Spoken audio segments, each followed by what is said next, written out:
মোবারকবাদ যারা আমার সম্পত্তিতে থাকার সুসংবাদ দেয় এবং আমাকে স্বীয় সংকটনের সততা ও মজবুতি খবর দেয়।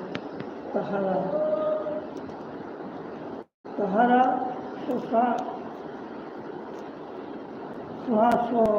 সহাসদ্বদনের স্বীয় খবর হইতে উঠিয়ে আমার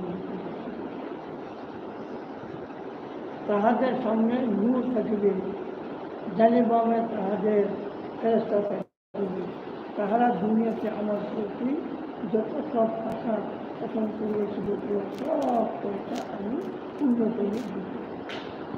নবী সাল্লাল্লাহু আলাইহি ওয়াসাল্লাম এটা করেন, কোনো ব্যক্তি আরবের পাহাড় বরাবর পূর্ণ লইয়া হাজির হইল, কিন্তু